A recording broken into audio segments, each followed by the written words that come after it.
अगर आप भी क्रेडिट कार्ड यूज करते हैं तो आपके मन में ये बात आती होगी कि काश आपका सिविल अच्छा होता, और अगर ऐसा है तो आइए आज उन्हीं उपायों की करते हैं चर्चा जिनकी मदद से आप अपने सिविल स्कोर को सुधार पाएंगे।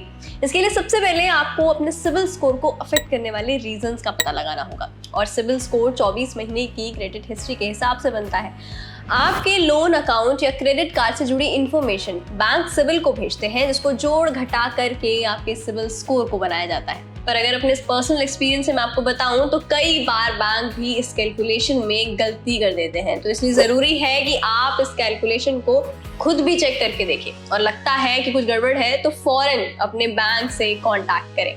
सिविल स्कोर की गलतियां ठीक होने के बाद सिविल रिपोर्ट सुधारने के लिए आपको टाइम पर अपने बिलों की पेमेंट करते रहना चाहिए।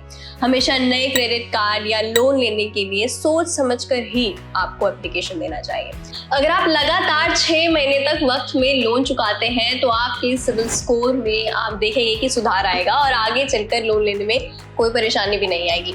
होम लोन, ऑटो लोन जैसे सिक्योर लोन को ज्यादातर अहमियत देनी चाहिए और अनसिक्योर लोन से बचना चाहिए, और साथ ही आपको अपना क्रेडिट कार्ड अकाउंट बंद करने से भी बचना चाहिए, और हमेशा अपने जॉइंट अकाउंट की सिविल स्कोर का रिव्यू चेक करते रहना चाहिए। अगर आप में से किसी व्यूअर्स ने बिजनेस लोन या किसी और तरीके का लोन लिया है तो उन्हें सलाह दी जाती है कि वो अपनी EMI तय तारीख पर जमा कर दें।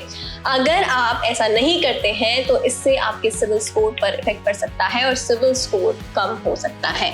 ज्यादा क्रेडिट लिमिट का यूज करना हमेशा सही नहीं होता है। किसी भी व्यक्ति को ये सलाह दी जाती है कि वो अपने क्रेडिट कार्ड का यूज बहुत जरूरी होने पर ही करे। जब क्रेडिट कार्ड का यूज करते हैं तो उसके बिलों को ठीक समय पर आपको चुका देना चाहिए। और आपकी जानकारी के लिए एक बात और कि एक साथ 2 से ज्यादा अनसिक्योर्ड लोन यानी बिना कुछ गिरवी रखे लोन जैसे बिजनेस लोन, पर्सनल लोन लेने से सिविल स्कोर की जो क्रेडिट रेटिंग होती है वो खराब हो जाती है, तो इससे भी आपको बचना है। ऐसा नहीं है कि किसी व्यक्ति का क्रेडिट स्कोर एक बार रिकॉर्ड कर दिया गया तो वो ठीक नहीं हो सकता। कभी कभी ऐसा होता है कि बिना किसी वाजिब कारण के ही किसी व्यक्ति का क्रेडिट स्कोर कम हो जाता है। ऐसे में हमारी एडवाइस है कि आप अपने सिविल स्कोर का इंस्पेक्शन हर महीने करते रहें। इससे पता लगता रहेगा कि आपका क्रेडिट स्कोर कितना सही है। अगर बिना किसी वाजिब कारण के क्रेडिट स्कोर खराब हुआ है तो उसे एप्लीकेशन के जरिए ठीक भी कराया जा सकता है। एक समय पर एक से ज्यादा लोन आपको तभी लेने चाहिए जब आपका इनकम का जो सोर्स है वो बहुत ज्यादा मजबूत हो। EMI जमा करने में इससे जो है इजी रहता है। इसके साथ ही लोन के तौर पर मिली रकम का उपयोग अपने मौज मस्ती के लिए ना करके इनकम जनरेट करने वाले सोर्सेस पर आपको करना चाहिए। तो इस तरीके से अगर आप हमारी इन सभी बातों को फॉलो करेंगे तो आप अपने सिविल को मजबूत बना पाएंगे। तो क्रेडिट कार्ड यूज करते रहिए क्योंकि क्रेडिट कार्ड सही है।